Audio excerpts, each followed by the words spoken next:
They stood me in front of 50 people and handed me a printed letter, terminating me from the family, like I'd been fired from being their daughter. "Hi, I'm Rena." And that was the moment I realized my role in the family wasn't love, it was labor. Unpaid, unthanked, and disposable. They sold the house I helped build, rewrote history online, and said I was bad luck. But what they didn't know is that I kept every receipt. Have you ever felt invisible in a room you helped build? Or like your silence was the only thing holding the peace? Drop a comment below, because your story might be the one someone else needs to see. Now let me tell you exactly how far they went to erase me, and how I turned the frame back on myself. It was the kind of Saturday that tried too hard to be perfect. Sunlight sliced the lawn at angles too crisp, folding chairs tipped slightly on uneven grass, and the Bluetooth speaker played a folk remix of something that was better left alone. I stood by the grill with a pair of tongs in one hand and a roll of trash bags in the other, flipping hot dogs I wouldn't eat and watching condensation collect at the bottom of the beer cooler. It was the Calloway family's new housewarming party, but no one had called it mine. I hadn't planned to be here, but Avery sent a group text. Neutral tone, passive-aggressive punctuation. "Housewarming at 3. Bring napkins or something." I brought myself instead. Everything smelled like fake celebration. New paint, store-bought coleslaw, and rented laughter. Dad, Graham, was already 2 beers in, nodding like a political candidate as he hovered by the patio bar. Delia, my mother, moved between clusters of relatives like a hostess on autopilot. She wore cream linen and an expression too tight to be natural. Avery and Toby posed for pictures with Nina near the fire pit. And me? I hovered. Like a question mark no one wanted to finish. Then it happened. That high-pitched clink of fork against glass. 1,000 times I'd heard it at weddings, birthdays, baby showers. But this one was different. This one stopped the music and froze the guests. Delia stood beside Dad near the steps. Her posture was rigid, but her smile was camera-ready. Avery took Nina's hand and backed slightly, like she already knew what was coming. "Before we toast," Delia said, unfolding a sheet of printer paper with both hands, "we'd like to share something important." I stepped forward, instinctively. Not close, just enough to be seen. Delia didn't look at me. Her eyes floated past like I was lawn furniture. "This," she said, raising the paper, "is a formal realignment of family roles. From this day forward, Rena is no longer considered part of our household support structure. She is released from all obligations, expectations, and implied involvement in our affairs." There was a silence so sharp it had corners. Someone dropped a fork. Dad drank his beer. Avery coughed. Toby leaned back in his chair, lips pressed tight. No one looked at me. The paper rustled louder than the Bluetooth speaker, which had forgotten to turn itself off. I could feel the sun heating the back of my neck. I still had the trash bags in my hand. I don't even remember dropping them. Maybe I didn't. Maybe they fell on their own. I stood there, frozen in place, until Delia added, "Let's eat," with the same tone she'd used for happy birthday. The crowd scattered, like roaches, like relief. No one asked if I was okay. Not even Nina. And she was the only one who might have meant it. I walked toward the edge of the patio, past the new windows I had helped install myself, past the spot where I scraped paint off the bricks, past the gravel I laid in April. I watched them take their family photo, Avery, Toby, Dad, Delia, and Nina, arms looped like a magazine ad. And me? I stood by the trash bin holding a paper plate of uneaten salad. "Big picture time," someone called. I moved to join, reflex, not hope, but Avery turned and whispered just loud enough, "Maybe sit this one out, for optics." Optics. That word bounced inside my head like a pinball. Not feelings, not memories, Not even history. Just optics. I stepped back. Click. The camera captured the moment. And it cut me out. Not metaphorically, not emotionally. Literally. Like a bad edit. And still, I didn't make a scene. I left during dessert, slipped out through the side gate while everyone was clinking wine glasses and pretending the air wasn't full of ghosts. My car was parked down the block. The walk felt longer than it should have. My lungs felt shallow, like I'd forgotten how to breathe deep. At home, I didn't cry. I poured water. I sat on the couch. I stared at my phone like it owed me an explanation. It didn't buzz. No missed calls. No texts. Even Avery, usually the first to send a "let's not overthink this" emoji. Nothing. I opened my laptop. Just to feel anchored. Just to remember I had something. Anything that still recognized me. That's when I saw it. An email. Accidentally forwarded from Avery's work account. Subject: FWD, Housewarming Planning Notes. And there it was, buried near the bottom. Rena won't be in the speech or the photo. She's not part of the structure anymore. She'll understand. She's used to being outside. I reread that line 5 times. Each time, it carved a little deeper. Not a person. Not a daughter. Just scaffolding. And once the house was done, unnecessary. That night, I didn't scream. I didn't even whisper. I stared at the ceiling for so long it stopped being a ceiling. It was just space, empty and echoing. And in that silence, something inside me clicked. Not like rage, like resolve. They wanted me gone? Fine. But I'd leave on my own terms. Not edited out, not erased, documented. I parked 2 houses down from the place I used to call home. The street looked the same. Maple trees half pruned, garbage bins lined like soldiers, the cracked sidewalk no one ever fixed. But the house didn't. Or maybe I didn't. Maybe returning after being erased changes what you see. It was quiet. Not peacefully quiet, but empty quiet. As if the walls had exhaled everyone out. I still had the spare key. They hadn't changed the locks. I told myself I was just here to retrieve my old licensing forms, the box of documents under the tarp in the closet. But I knew it wasn't just about the papers. Inside, the house smelled like dust and old decisions. My footsteps echoed too loud against the hardwood. No more photos on the walls. No welcome mat. No signs anyone still lived here. Just the ghost of a family that didn't want me in their frame. In my old room, now gutted of personality, I pulled open the closet and knelt beside the gray storage bin I remembered hiding under camping gear. I dragged it out. The lid creaked. Tax forms, job offers, certification copies, and something else. A manila envelope. No label, no return address. I opened it. It was a guardianship transfer form, dated 6 months ago. Primary guardian for Nina Calloway, Toby Calloway. My name wasn't listed, not even as a backup. I read it twice. My fingers trembled. Nina had lived with me for half a year. I took her to therapy. I cooked. I cleaned. I filled out her FAFSA, fought with her high school counselor, kept her afloat. And now I was a legal stranger. Have you ever realized you were only valued when you were useful? Never when you needed support? That brutal shift from "we love you" to "you're in the way"? If that moment has ever broken you, drop a 7 in the comments. Now, let's see what else they tried to hide. I sat back on my heels, breath shallow. This wasn't neglect. It was surgical. They'd removed me like an appendix. Quiet, efficient, planned. I remembered something Dad said months ago about Grandma's trust fund for Nina. Just enough for rent and college. Suddenly alert, I dug through the storage box again.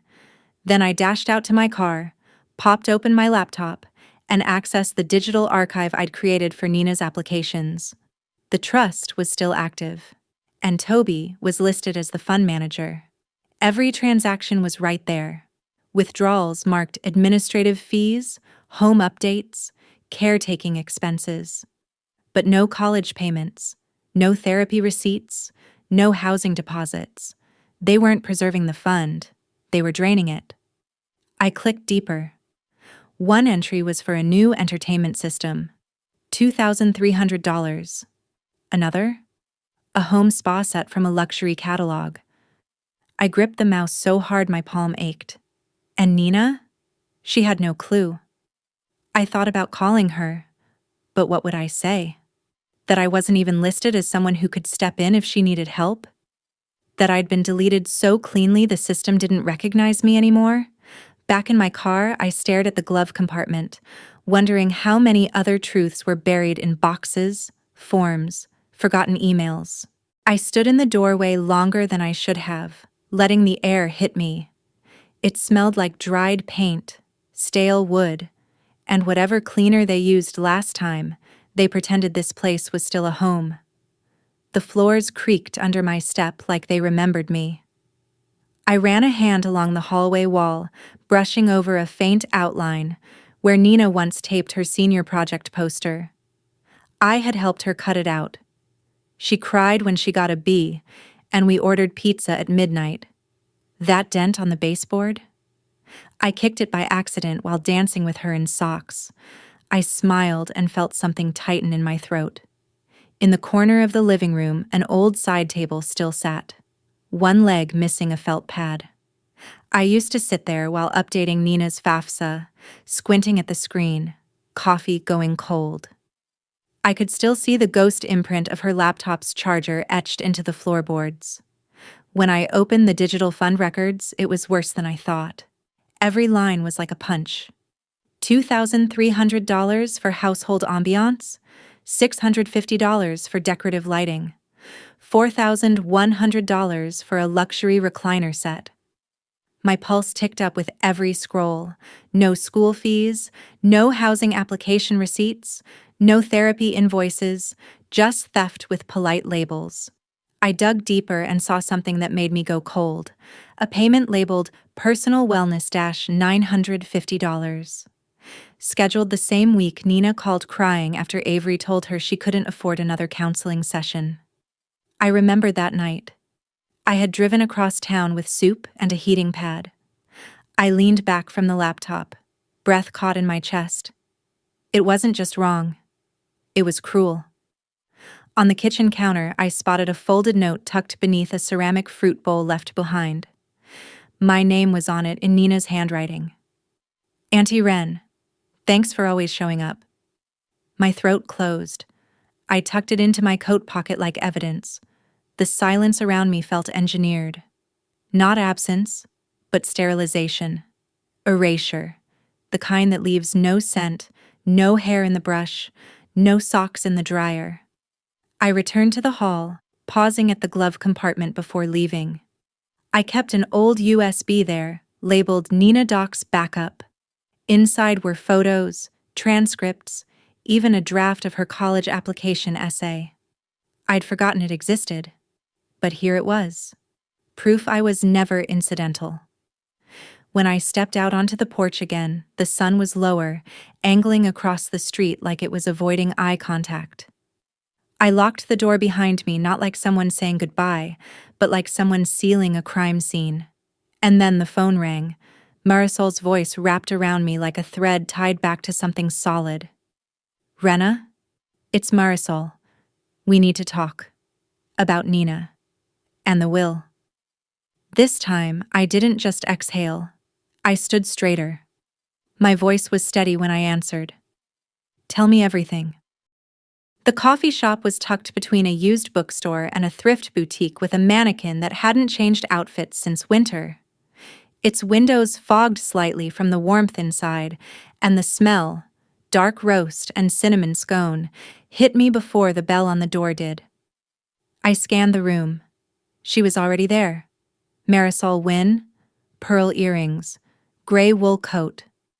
A notebook on the table, unopened, like she didn't need it to remember anything. Her gaze found me before I finished closing the door. "You still take it bitter, don't you?" she asked. I sat across from her without answering. She slid a cup across the table. Black. No sugar. No cream. "You always said cream was for people who couldn't commit." I smiled. Barely. We sipped in silence for a moment, the kind that isn't awkward when both people carry too many unspoken things. Then she reached into her bag and pulled out a worn leather folder. "Your grandmother made me executor of her living trust. She never changed it. Delia didn't know." I didn't blink. "They rewrote the guardianship. Cut me out." "I know," she said gently, "but they didn't have the legal right to supersede the original trust without consent from all listed guardians, and you never signed anything." I reached for the folder with slow hands, as if it might vanish. Inside was a copy of the original document.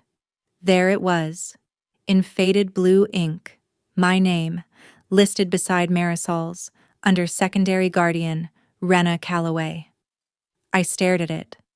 Not because I doubted it, but because the rage inside me was suddenly still. Cold. Sharp. "They forged a narrative," I said. "Made it seem like I was unstable.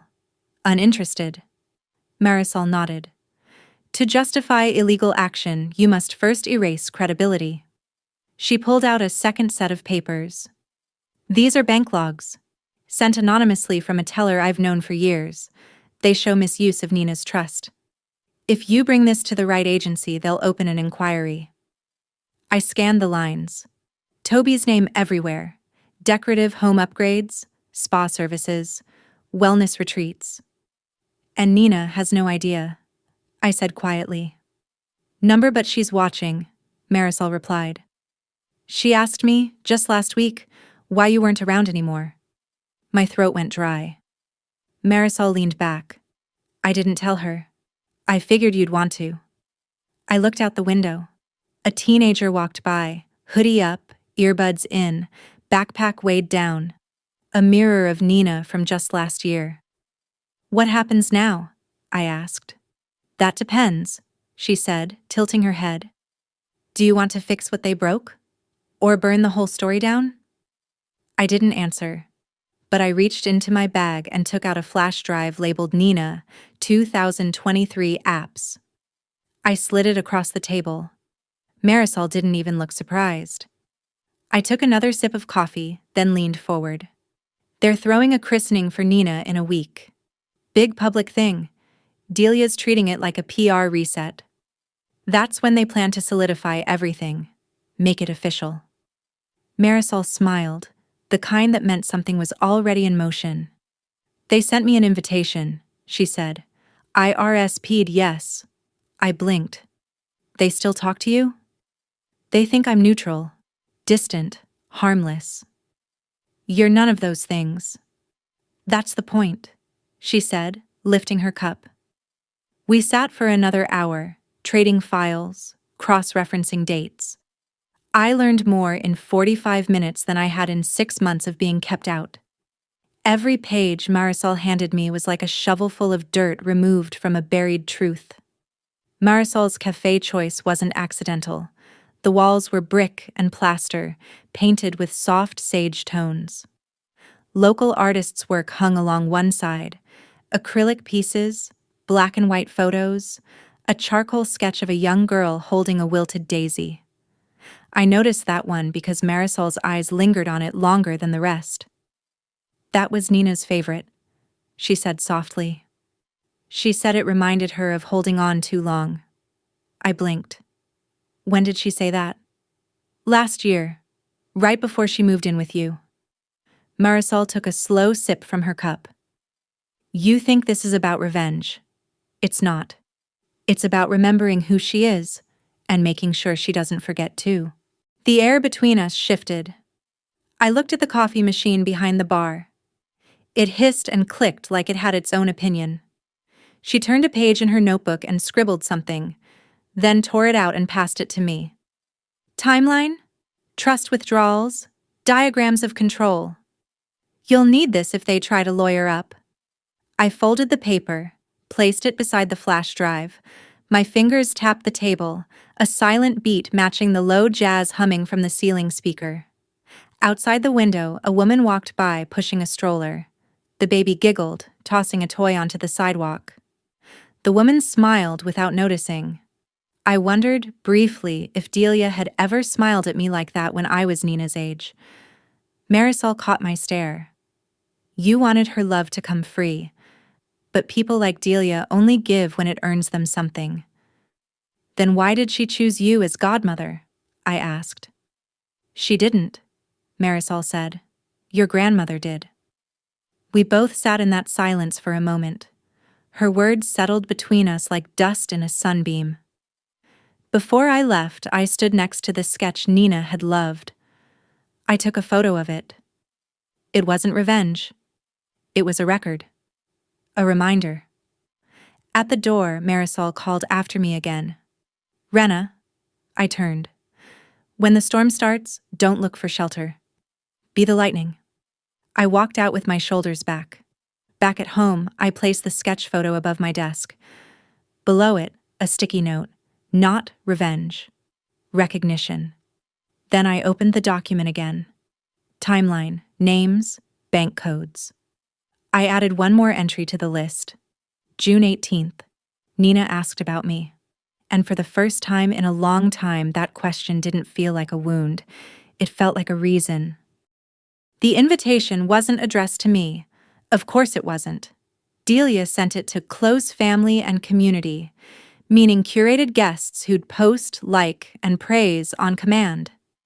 But I saw the floral embossed thing on Marisol's counter the morning we finalized our plan. Gold calligraphy, script font, subtle watermark of a cross. The christening would take place at St. James Chapel. White stone, ivy climbing one wall like a claim of age. It was the kind of church people picked for the photos, not the faith. A full brunch followed. RSVP required. No mention of me. Perfect. The day arrived colder than expected. Overcast, wind curling at my sleeves as I stepped from my car and crossed the narrow street. The chapel loomed ahead, pristine and decorated like an altar for reputations. Inside, violin music echoed soft and slow. Ushers handed out folded programs. Welcome to the dedication of Nina Calloway. I took a seat near the back. Marisol was already there, seated on the left aisle, hair pinned back, no makeup, but still somehow the sharpest woman in the room. The pews filled with well-dressed strangers, extended family I hadn't seen in years. I watched them nod politely at Delia, smile at Avery, shake hands with Toby like he hadn't gutted Nina's future and called it administrative expense. Then came the procession, Delia leading the way. Nina in a white dress too big for her shoulders, Avery trailing like backup royalty. A camera crew flanked the aisle. When they reached the front, Delia turned to face the room. Thank you all for coming, she said. Today is about love, legacy, and family. Those who show up, and those who stand beside us no matter what. I raised my eyebrows. That wasn't even subtle. Delia continued, eyes sweeping the crowd. In this sacred space, we affirm our values. Nina is surrounded by those who protect, provide, and participate. I stood. People turned. I walked slowly, deliberately, down the center aisle. Each step tapped against the floor like punctuation. Marisol didn't move, but I saw her shift slightly, a silent signal. I reached the third row and paused. Before you continue, I said, voice steady, there's something that needs clarification. Delia blinked. Toby looked at the floor. Avery stiffened. I pulled a folder from my bag and held it out. This is the original trust designation for Nina Calloway. It lists myself and Marisol Wynne as secondary guardians, as appointed by her grandmother. It was never voided, never updated legally. Gasps rippled. I wasn't finished. Also included, I said, flipping to the next page, is a withdrawal log from Nina's trust account. It shows expenditures for luxury goods, home entertainment, and retreats, none of which benefited Nina. Delia stepped forward, voice tight. This is not the time or place. No, I said. Because it seems like the perfect time. Since this event is all about family, right? Transparency? Love?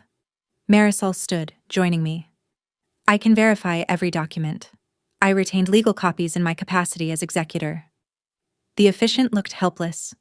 Should we pause the ceremony? I think you should, I said. At least until this is sorted. Phones were out now. The whispers turned sharp. Delia's voice cracked. You're just bitter. You've always been jealous of what we built. You built it on my absence, I said calmly. And Nina's silence. Then I turned to Nina. She looked so small under the stained glass, pale in the white dress. But her eyes met mine. Not scared, not confused, just steady. I didn't leave you, I said. They just stopped making room. Marisol stepped closer to her. Sweetheart, we'll talk through all of this. I promise. Delia's mask slipped. Just a flicker. Toby moved to hustle them out. Avery hissed something sharp. I let them go. There was nothing left to defend. As I sat back down, the chapel's colored light spilled in patterns across the floor. The violinist had stopped playing. I could hear someone's watch ticking. From my seat, I watched Nina's fingers clench the side of the pew. Her grip never faltered. The 5 key beats of the event hit like slow drums. First, the curated entrance, Nina in white, framed for social media. Second, Delia's speech, barbed and self-serving. Third, my interruption, factual, calm, unshakable. Fourth, the exposure, public and undeniable. Fifth, the aftermath, where no one could pretend not to know anymore. Outside, I waited beneath the church sign. The wind lifted the edge of my coat. 5 minutes later, a woman approached. You're Rena? I nodded. I'm with the Tribune. Is it true the trust was misused? I didn't smile. I didn't flinch. Would you like a copy of the documents? That night, back in my apartment, I didn't replay what I said. I replayed Nina's eyes. Because they didn't hold fear. They held recognition. The photo went viral before I even had coffee. It was a wide shot, taken from someone's phone, a little grainy, off-center. But there I was, standing in the aisle of St. James Chapel, folder in hand, eyes locked with Delia, Marisol next to me, Nina framed in the soft glow of the stained glass, her expression unreadable but hauntingly still.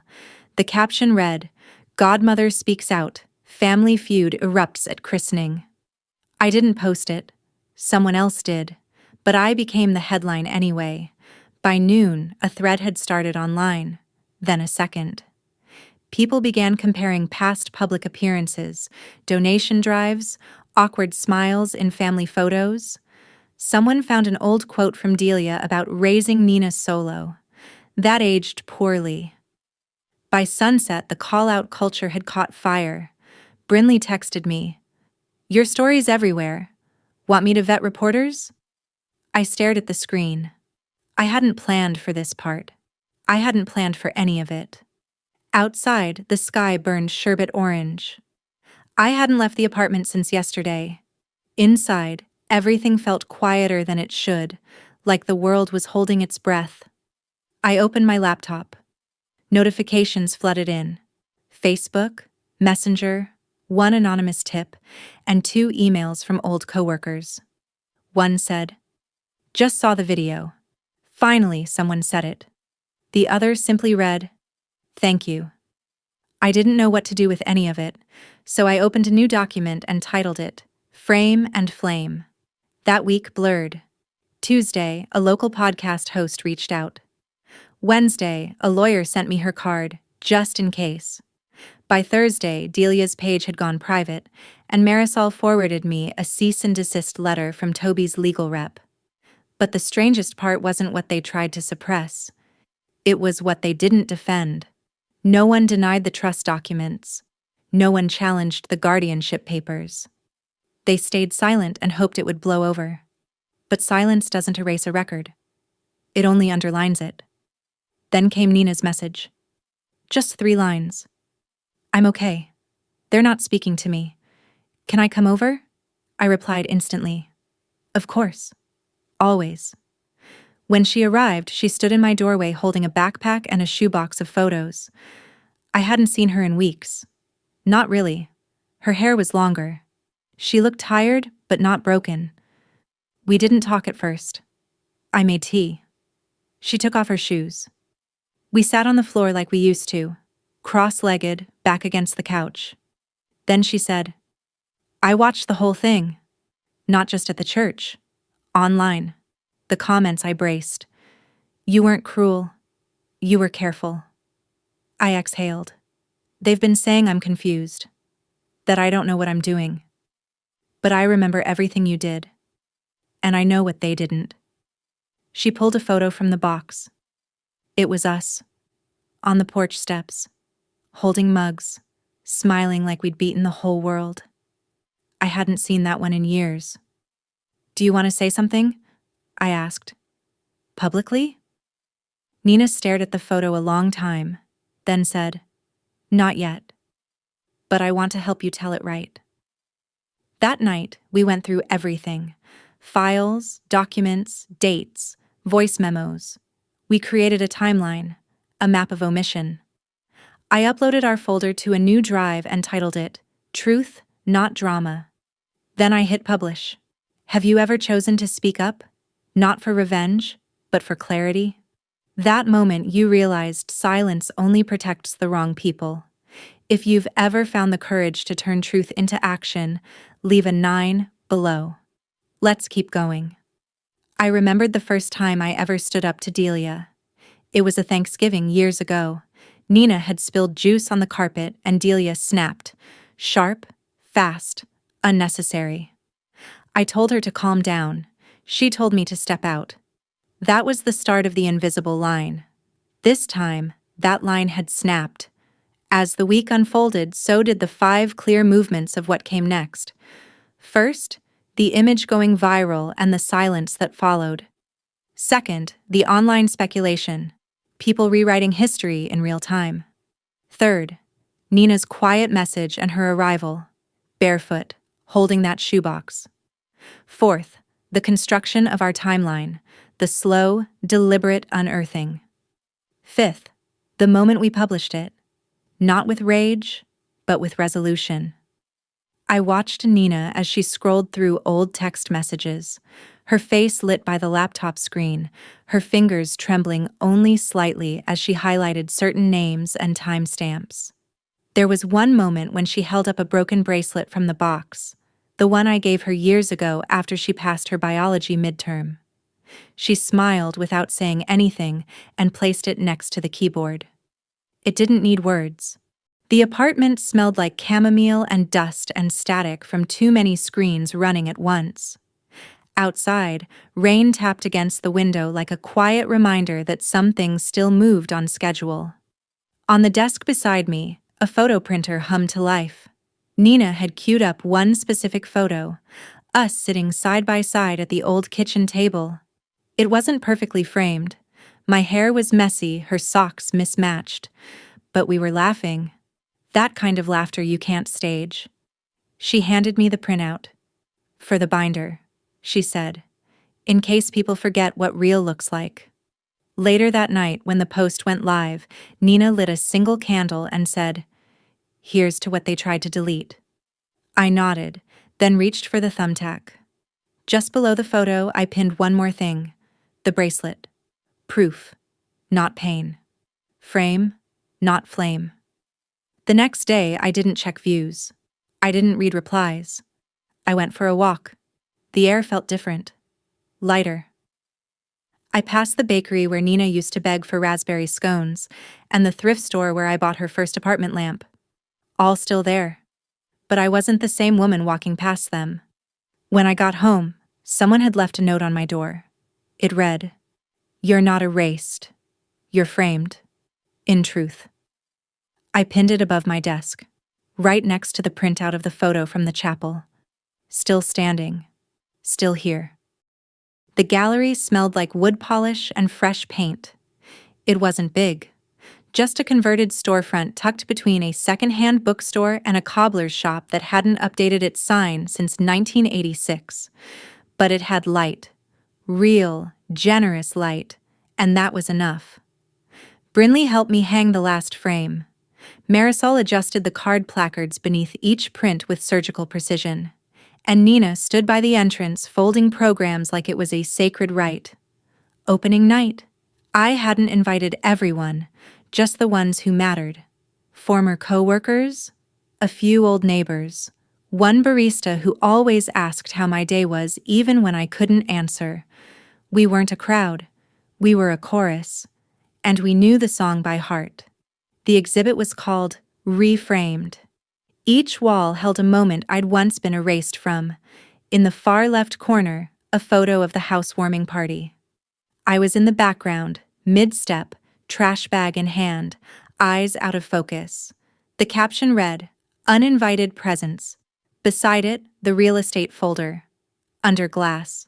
Signed and dated 2 weeks before they asked me to help clean. Above it, a still from the church video. My hand mid-air. File visible.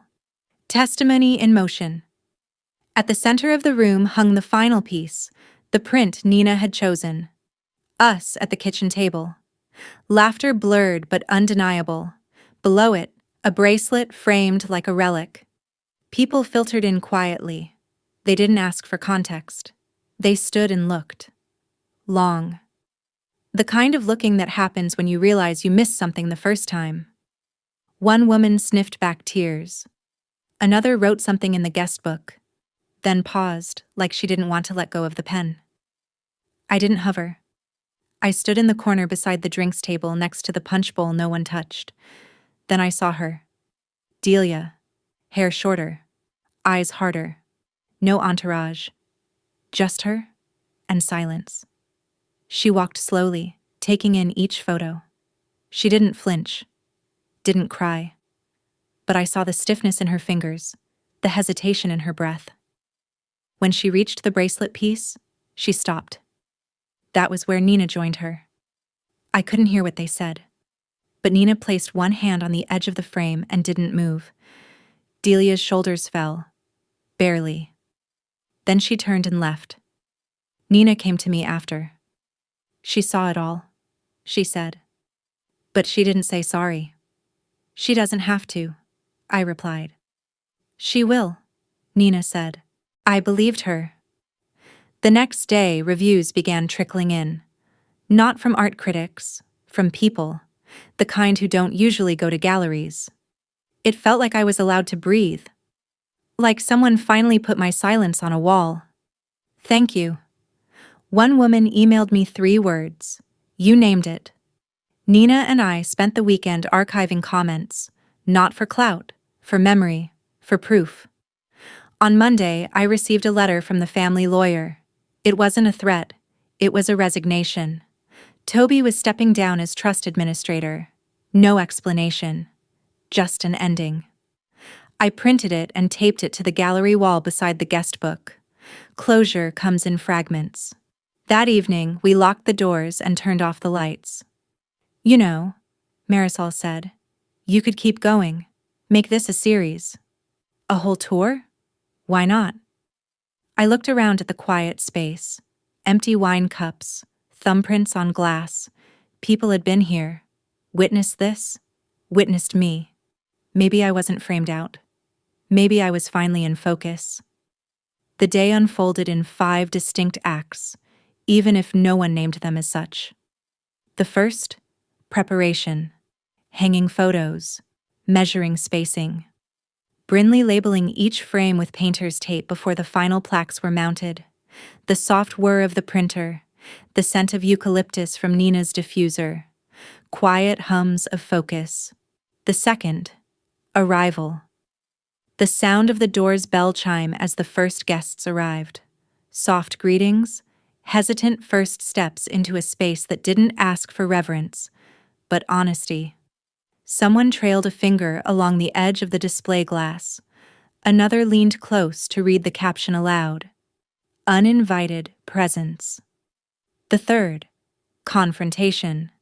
Delia entering, not as a mother, not as a force, just a woman with nowhere left to hide. She paused in front of each image with the precision of someone cataloging damage. When she stood before the kitchen table photo, her hands twitched. Nina's fingers brushed hers, not to offer comfort, but to assert place. The fourth, response. A guest quietly wiped her cheek with a napkin and wrote in the guest book, I feel less invisible now. Another left behind a button from her jacket with a post-it note. This fell off when I leaned in too far. Sorry, but also thank you. The fifth, closure. After dark, when the gallery emptied, I walked from piece to piece, brushing imaginary dust from each frame. Then I turned off the main lights and left only one spotlight on, the one over the bracelet. Suggests whispered through the space like echoes. The creak of a floorboard near the guest book. The soft click of Nina's camera taking a candid of a man wiping his glasses. The way someone left behind a folded paper crane with no note, tucked beneath a frame titled Testimony in Motion. Before locking up, I found one more thing. A note slipped under the punch bowl, written in blocky teenage handwriting. Thanks for proving it's okay to tell the truth even when they act like you're making it up. I left it there, framed by glass, protected by light. I am no longer erased from the frame. I am seen now, clear, calm, and no longer asking permission to exist in someone else's story. What I've learned is this. When you dare to stand for the truth, even with a shaking voice, the truth stands with you. And sometimes justice doesn't wear a robe. It hangs in a quiet gallery, lit by one honest spotlight. Have you ever been erased from a story you helped build? Or stayed silent just to keep a family that never truly claimed you? Tell me in the comments. I believe your voice could be exactly what someone else needs to hear. And if you've ever wondered if someone out there knows what that feels like, here I am. And maybe the next story will be yours.